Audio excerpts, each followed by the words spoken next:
भाटी जी, आपने प्रारंभ बहुत ठीक ढंग से किया था, बाद में आप फिर वहां पे आ गए। मैं पुनः कह रहा हूं, दर्शक मेरा पिछला स्टेटमेंट देख सकते हैं।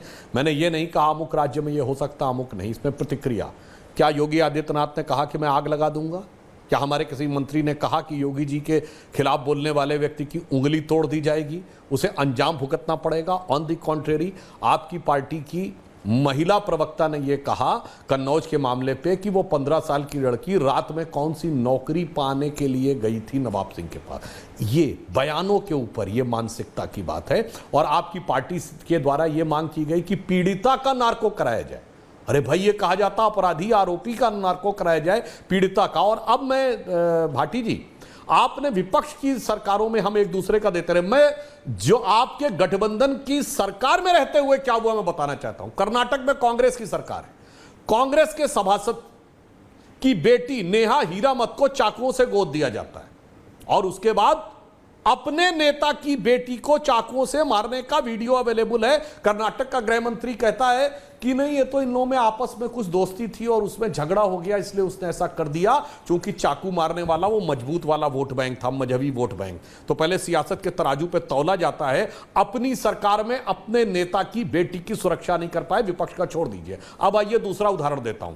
राजस्थान में जब ये पूछा जाता है पिछले साल कि सबसे ज्यादा रेप राजस्थान में हो रहे हैं, तो शांति धारीवाल जो वहां के सबसे वरिष्ठ मंत्रियों में से एक थे, वो कहते हंसते हुए कि राजस्थान तो मर्दों वाला प्रदेश है, यानी रेप को मर्दानगी से कनेक्ट कर दिया। मुझे इसके ऊपर आपत्ति है, ऐसा कोई बयान दिया गया हो तो ये तो अपनी सरकार के अंदर। अब आइए, अशोक गहलोत कहते हैं कि रेप के आधे से अधिक केस फर्जी होते हैं। फिर कहते हैं मुख्यमंत्री के रूप में मैंने देखा है 57%, यानी प्रतिशत बताते हैं, हमें इस पे आपत्ति है। और अंत में आपकी सरकार रहते हुए वो घटना हुई थी जब 2 बहनों के साथ बलात्कार हुआ, उन्हें न्याय नहीं मिला। सपा की सरकार में उन्होंने आत्महत्या कर ली, तो मुलायम सिंह जी ने कहा लड़कों से गलती हो जाया करती है।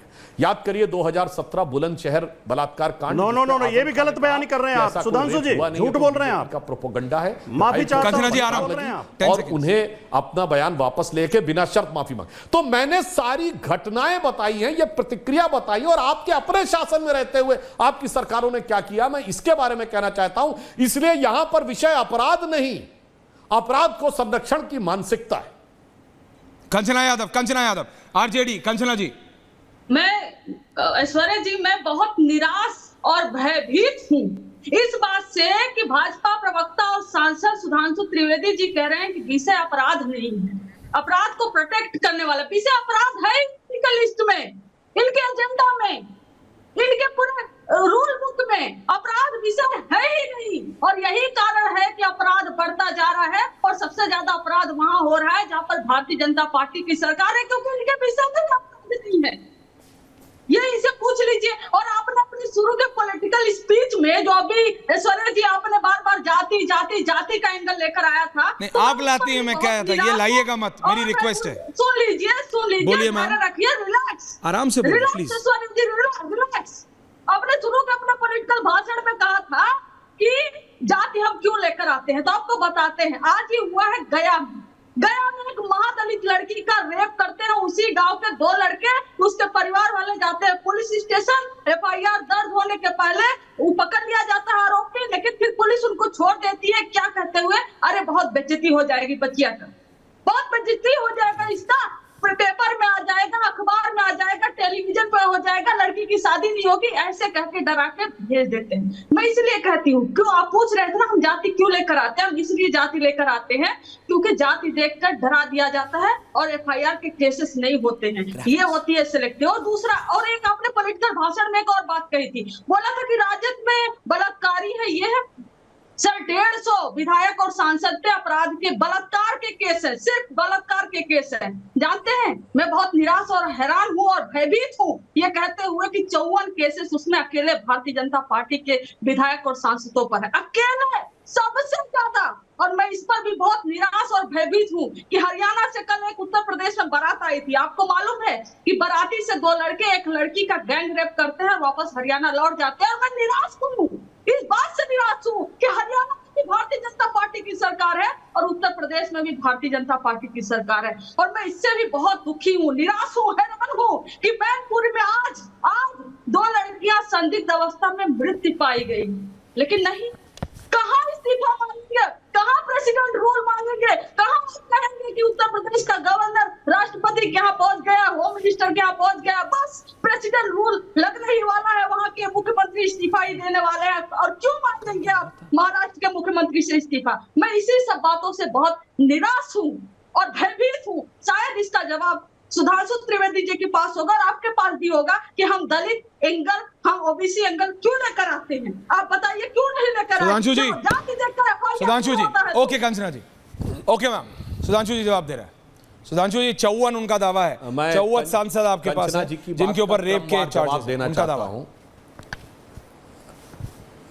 मैं जवाब देना चाहता हूं। मैंने कहा अपराध से बड़ी बात मानसिकता है। कंचना जी कान खोल के सुन लीजिए, अपराध को 100% रोकने की कोई गारंटी नहीं दे सकता जब तक ये मानसिकता रहेगी अपराधियों को ये संरक्षण। मानसिकता और जो आपने कहा दूसरा वाक्य आपने कहा महादलित, तो जहां तक मेरी जानकारी है आपकी पार्टी तो दलितों के कैटेगराइजेशन के विरुद्ध है। कंचना जी आपके बीच में कोई नहीं बोला, बोल रही थी, किसी ने डिस्टर्ब नहीं किया। एक सेकंड टर्न पे बोली। नहीं आई नो कंचना जी आपके बीच में कोई कंचना जी आपने बोला, कंचना जी आप बोली कोई नहीं बोला, भाटी जी बोले कोई नहीं बोला, सुधांशु जी बोले कोई नहीं बोला। सारे सवाल मुझे से हैं तो मुझे अपना मौका दे दिया जाए। अब मैं ये कहना चाहता हूं, दूसरा वाक्य बोला महादलित, तो जहां तक मेरी जानकारी है इनकी पार्टी तो दलितों के कैटेगराइजेशन के विरुद्ध में है, मगर राजनीतिक दृष्टि से सूट करता है तो महादलित कहा। अब मैं पूछना चाहता हूं, संदेश खाली में अनुसूचित जनजाति की महिलाएं नहीं दिखी, क्योंकि वो वोट बैंक के तराजू पे तौला जाता है ना। शाहजहां शेख जहां जाएगा वहां SC ST भूल जाएंगे। और मैं फिर आपको याद दिला देना चाहता हूं कंचना जी, जो बात मैंने बोली थी आपके शासित इंडी गठबंधन के शासित राज्य में, अब मैं दलित का एक और उदाहरण देता हूं। कर्नाटक में कांग्रेस की सरकार थी और कांग्रेस के दलित नेता थे अखंड श्रीनिवास मूर्ति, उनके घर पे हमला करके घर जला दिया गया। कोई कांग्रेस ने कार्रवाई नहीं की अपनी सरकार में अपने नेता खिलाफ। तब दलित नजर नहीं आया क्योंकि दूसरा वाला वोट बैंक मजबूत वाला वोट बैंक था, वो मजहबी वाला वोट बैंक था। यहां तक कि वो जब गए कोर्ट में तो कांग्रेस पार्टी ने विरोध किया और आखिर में दुखी होकर अखंड श्रीनिवास मूर्ति कर्नाटक कांग्रेस के दलित नेता ने अपने हुए अत्याचार के विरोध में पार्टी छोड़ दी। क्योंकि आप राजनीति के तराजू पे पहले सियासत में तौलते हैं, जो वोट बैंक मजबूत वाला दिख जाता है तो तुरंत धड़ से आपको दलित ओबीसी सब छूट जाता है। इसी पश्चिम बंगाल में 81 जातियां ओबीसी में जोड़ी गई, बताइए उसमें 76 मुस्लिम कैसे हो गए? चुप, किसी को नहीं लग रहा है SC ST OBC के अधिकार पर डाका? ना ना ना ना, अरे वो मजबूत वाला वोट बैंक है, OBC उतना मजबूत वोट बैंक नहीं, उसमें तो टुकड़े उकड़े करके अपना काम चलने वाला है। इसलिए मैं कह रहा हूं दलित हो, OBC हो, महिला हो, हर व्यक्ति को, मैं पुनः अपना बात बार बार दोहरा रहा हूं, मैं कह रहा हूं अपराध से ज्यादा बड़ी चुनौती अपराध को संरक्षण की मानसिकता है। जो नेता वकील बन के खड़े हैं ये आतंकवादियों के समर्थन पे कोर्ट में खड़े होने के लिए कुख्यात हैं। और ये मैं पुनः कह रहा हूं सपा के समर्थन से सांसद हैं, कांग्रेस के नेता हैं, तृणमूल कांग्रेस के वकील हैं। और ये इकलौता केस है, मेरे सारे विरोधियों कह रहा हूं, जिसमें सर्वोच्च न्यायालय ने कभी कहा हो, सुप्रीम कोर्ट के चीफ जस्टिस ने, कि मैंने 30 साल में ऐसा केस नहीं देखा। आप में से कोई एक ऐसा उदाहरण बता के जाइएगा कंचना जी, तब आप बताइएगा आप किस पे भयभीत हैं और किस पे आप हर्ष से अभिभूत हैं। बता दीजिएगा सर्वोच्च न्यायालय ने कहा कि 30 साल में ऐसा केस। बादल दादा